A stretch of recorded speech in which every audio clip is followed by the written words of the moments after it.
Good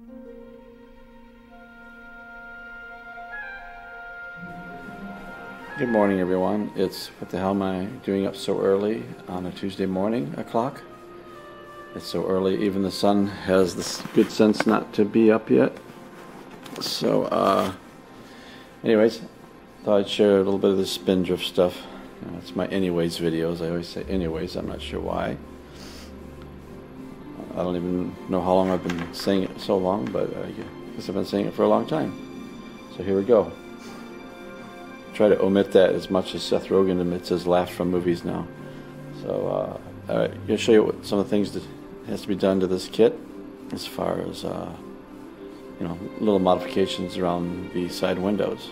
Alright, here we go. Okay, the side windows, when I do the interior kit, I'm going to have these boxes included in case, at least it'll be with the cockpit kit in case they don't want to go through the trouble of putting in the rear cockpit area.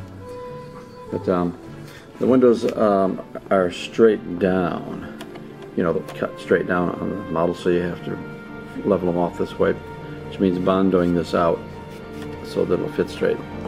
Now here, it's the same problem. You either have to bring it down, the window's still down a little bit, or you can just leave the angle in and just sort of bondo it to fit in that way.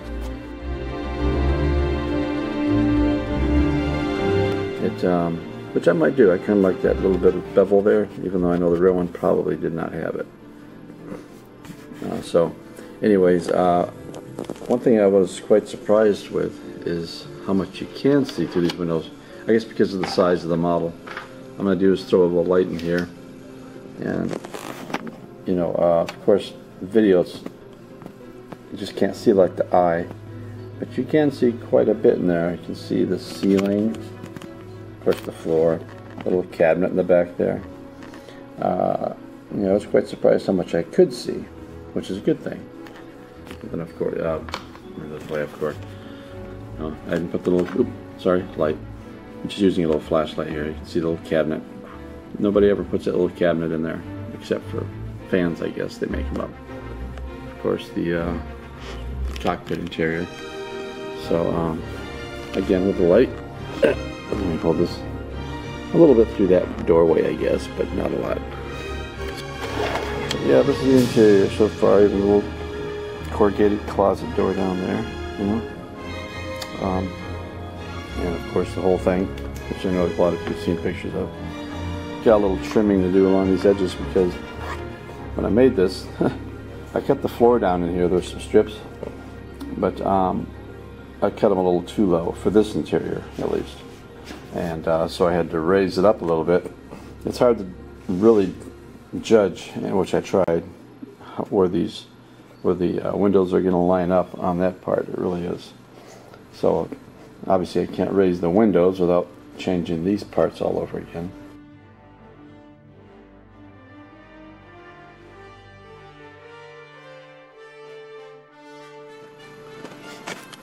Yeah, I'm having somebody make the pieces here, print them out for me.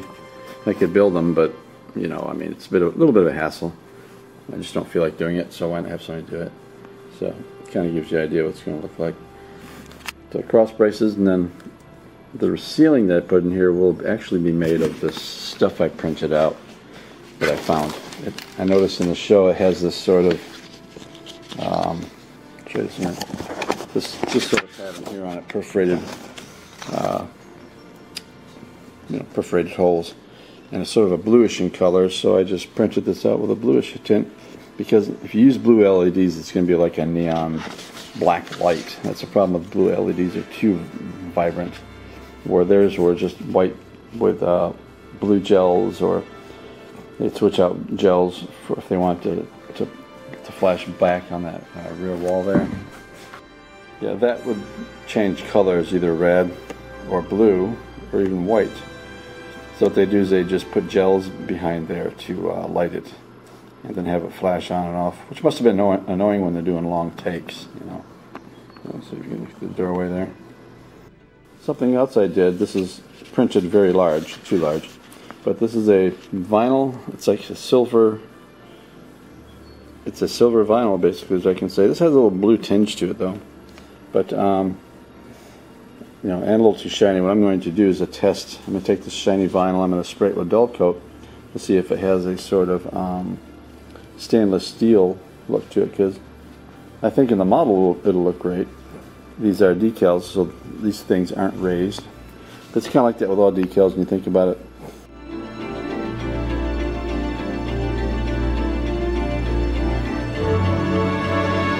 I'm going to do some of these control panels. There's some switches and stuff. Maybe at least some of these little switches and whatnot raised. That could be applied over the top of it so you can light it. Somebody was talking, I wish I could remember the guy's name now, I feel bad. But somebody was telling me about making some photo etch pieces for these, for where the lights go. But I know he has something on hand, but actually I don't know if his would line up with mine, because you know, every interior is a little different compared to a smaller one or even a large one as far as how everything lines up. This, of course, is my reference book with drawings that people have provided. Thank you, people. Still got to make this strip that goes in the doorway. I call it the ugly strip, and it really is damned ugly too. It's got this nice curve, and then they add a straight line across it. I mean, what the hell is that? I wish it had. It could have this design. I just wish this had a curve that swept with the doorway instead of just a straight line. Go figure. I mean, it's not like there's another door here. You know, so, anyways, no, anything. Didn't even know I had a clear one in there. Good. Can use it.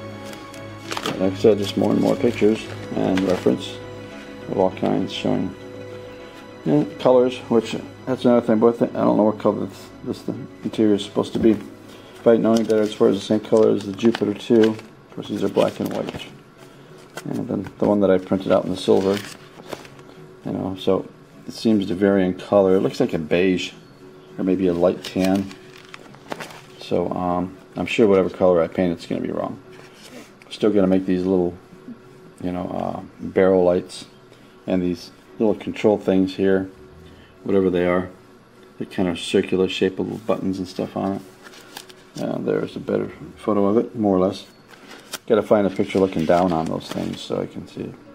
But yeah, never realized how recessed these control panels here are. They're very deep, which means I've got to cut a hole, or should I say holes, or mill holes into this thing, which is this is the control panel. There's a straight. Mine has have a bend in it, because if I don't have a bend in it, this part here goes right down into your kneecaps on this model. Now, is the floor too high up here? I don't think so. You kind of need it to get a little more space in there, because there's virtually no space. I came across a picture of the set, of the full-size set, and at least this part of the set. And the interior in here was the same way. They didn't have this shape at all for the interior. It was actually, when you look at it, it had a wall here, a wall here, a wall here. That's all it was straight walls. And I think one chair. You know, and this here was its own thing. And this cockpit, or I'm sorry, the hallway, was actually at an angle like this inside the set a bit. You know, so, and that was it inside the full-size one, outside set.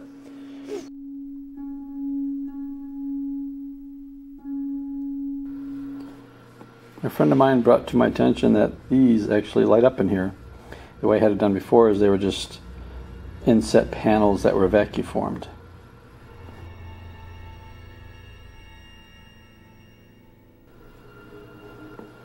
So I cut them out and cut these little pieces of milk plexiglass and stick them in there when they're done, put some lights behind it. So it should look pretty cool, I guess. I'm almost done with these control panels right now. I'm redrawing them.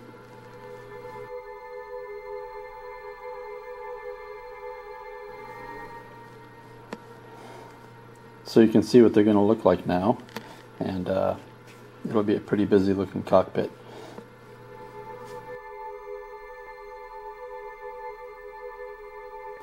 So I've spot fillered the windows. Another pretty ugly as sin right now, if that is a term, pretty ugly as sin. And while that's working, I'm doing this over here. Put a little primer on the walls. The walls, you know, were layered up. So what I did is I filled in these edges a little bit because they needed it. It's by the doorway. And then primed them up, both of them, the left and right, because this wall had to be extended out for the door itself. And there's a big gap in here, so I filled up the gap and puttied it in. And this will I'll sand these a little bit, and they should be alright. Be good for molding. Over here, I'm putting laying carpeting. I mentioned something about sandpaper, but I decided to go with using this spray texture. And here's a little bit sprayed on there because I had to extend this a little bit to get by the door. But I'm not sure if the camera can pick it up or not, but I guess it can. It's not as heavy as the other stuff I was going to use, but I think it's going to work out just fine.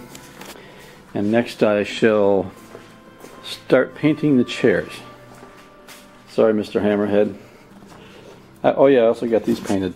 These are some grills I had made for just myself because they're too fine to have molded. As you can see, the details pretty fantastic. The little tiny holes in between the holes to make it look like they were circles glued together. So yeah, these are my own personal ones.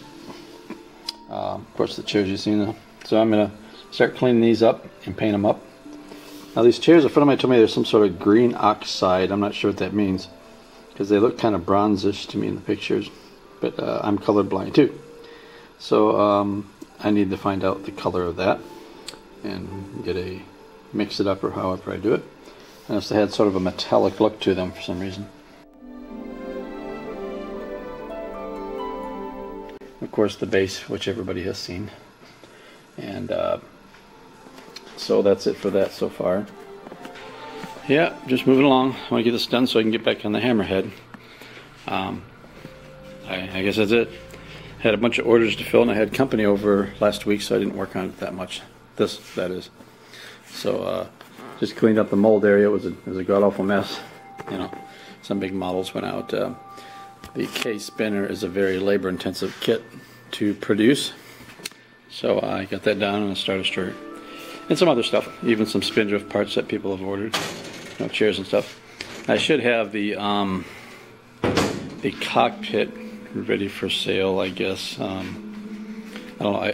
Some little things I want to do, like put the little on all of the control button panels. They have the pull-out handles on them. So I'm gonna make some little tiny guys of that, and figure out a way to mold them. They're so damn small. But the plus side is they're kind of square handles, not rounded ones, which makes it easier to mold because I can mold them on their side. And anyways, yeah. So unless I can get my buddy Carl to maybe 3D print those, which would be nice. Still be molded, but printed. I'll see. I've been keeping him pretty busy. I'm sure he's getting tired of it by now. So he's the one that made the back wall, and those pieces over there showed you those special perforated ones. Okay, well, I guess that's it for now, and we'll talk later. Bye.